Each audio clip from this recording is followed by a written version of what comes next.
All right, currently at Honke, how do you pronounce it, Shawn?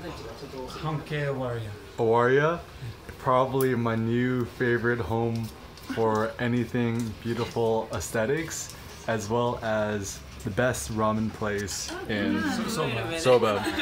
Sorry, my apologies. Right? So, Shawn, you are my favorite color photographer, and I also consider you an artist. So and a friend. And a friend. Do you consider yourself an artist?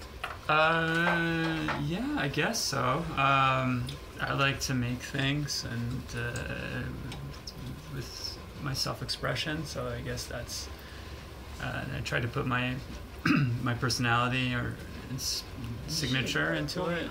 So I suppose that would make me an artist, I guess.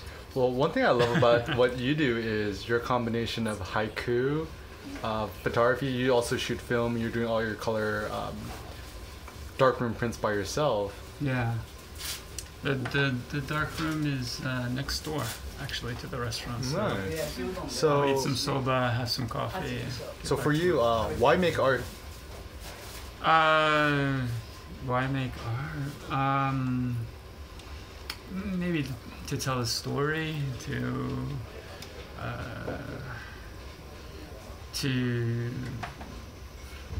feel what it's like to be a human being, to communicate your feelings, as well as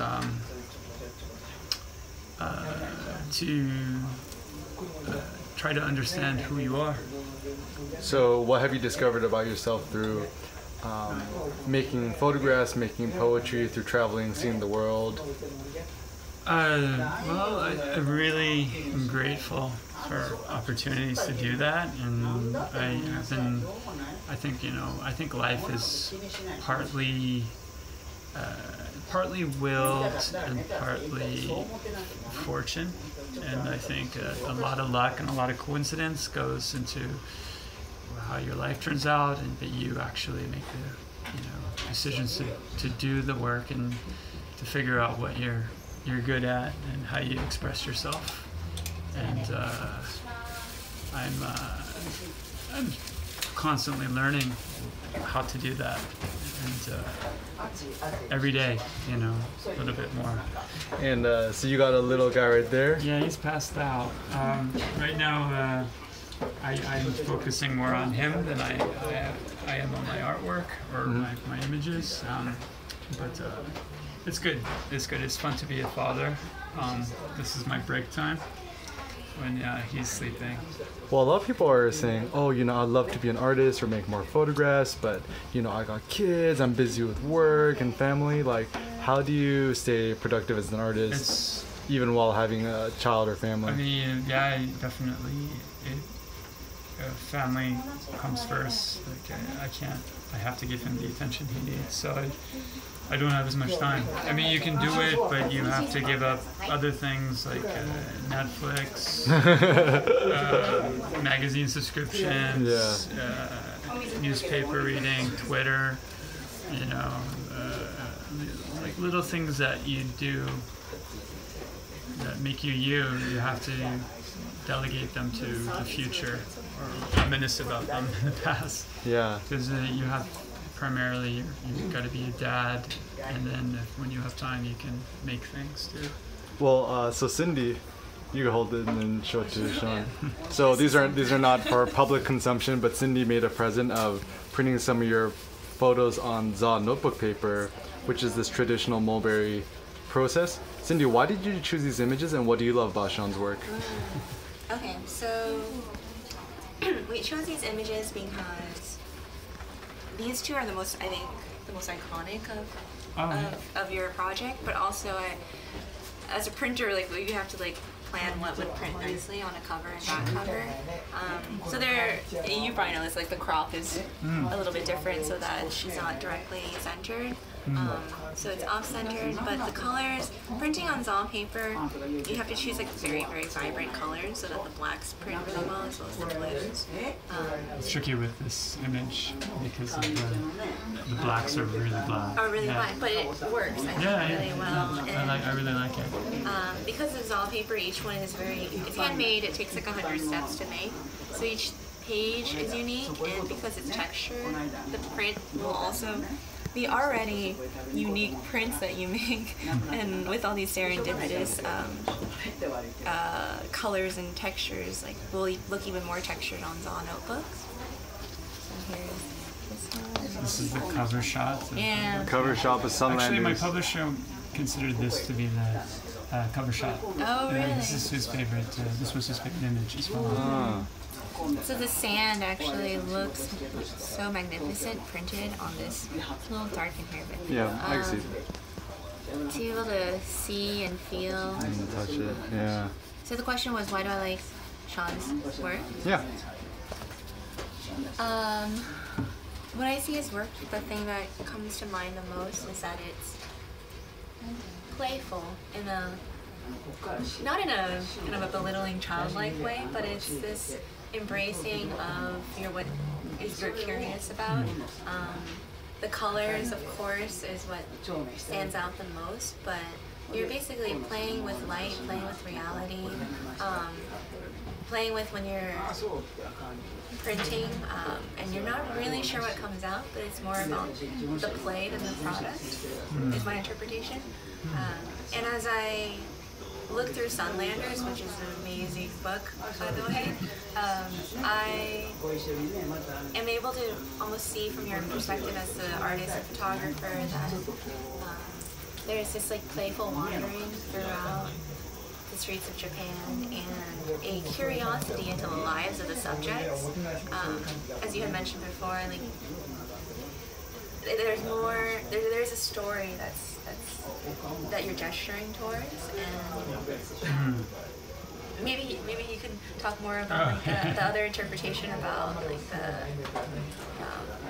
the disembodied aspects.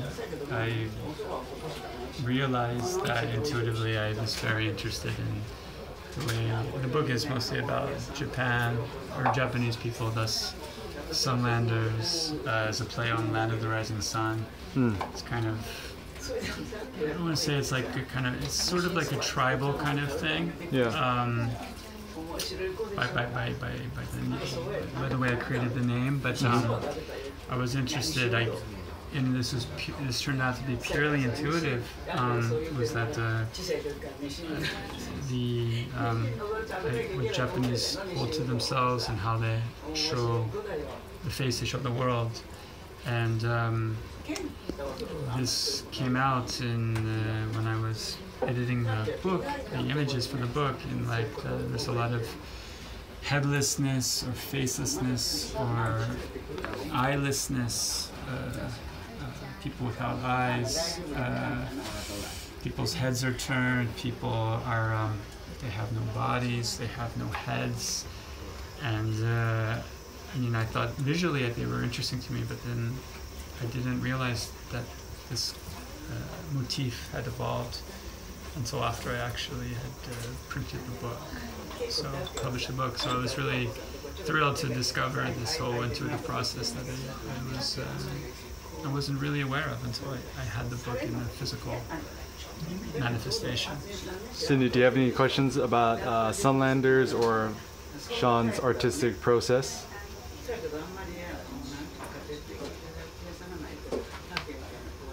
So a lot of photographers might be thinking about putting together a book or putting together a collection or project to show in a gallery at some point.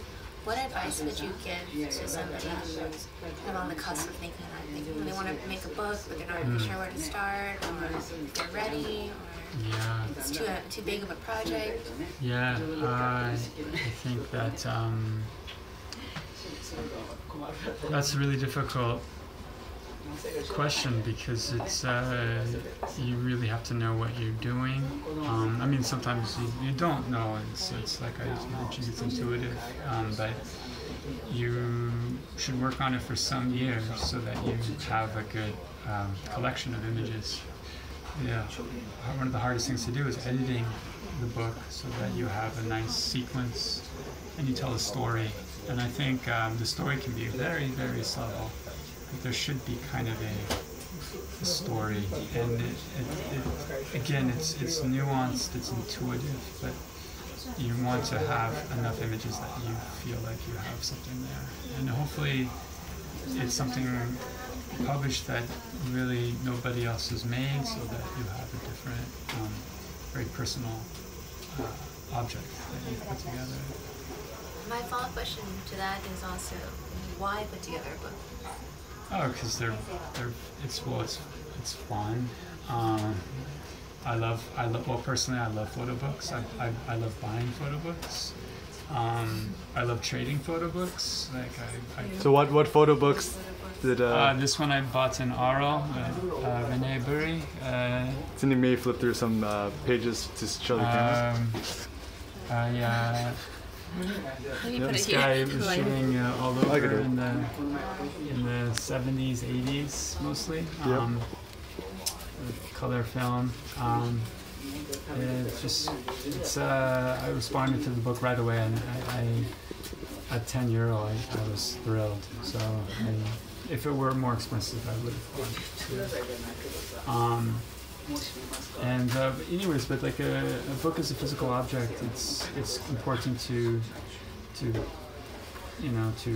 have physical objects instead of everything online. And it's a good way of understanding your work. What you're doing is to make a book out of it. But you should wait till you're really ready. I think until then, I love seeing the proliferation of zines. It's great to see so many people making zines, and a lot of them are beautiful. And I totally support that as well. And I think that's a good starting point before you make a book. So, because you still have to find a way to tell a story with the zine, or to convey a feeling. Right. If not a story, a feeling is important. It's really important to convey.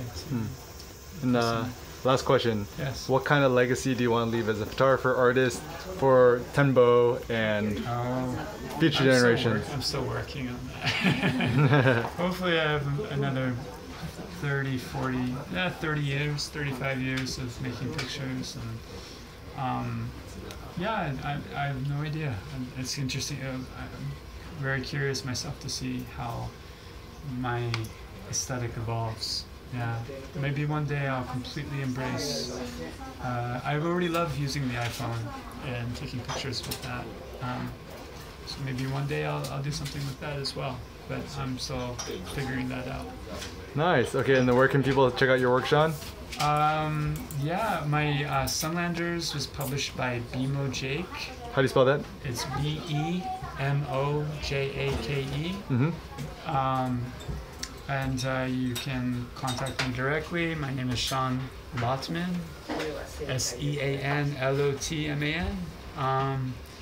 And maybe you can find it on HAPTIC as well. Yeah. In the future. So please check it out. It's I tried to make it fairly priced, using really nice material for the book. Printed in Italy. Printed in Italy. The publishers from the UK. It was printed in Italy on German paper. Ooh, German paper. The fabric is from Italy. It's a beautiful fabric, very tactile. I wanted the book to be very tactile. Very haptic. Very haptic response. Exactly. And you're on the grams too. What's your Instagram? My Instagram is my name, Shawn Lotman. So spell your name again? SEAN LOTMAN. Nice. So we'll start to share some of your work, because I really do believe that it's a beautiful testament to the playful, experimentational nature of photography. And I really do consider art, and I think photography is art, and you are who I aspire to be one day. Huh? Right. So Anna, enjoy this. How's the soba? Good? So good. So good. All right, we're gonna eat all this delicious food. All right, goodbye. Bye, Until Tembo. next time. Whoop. Oh no.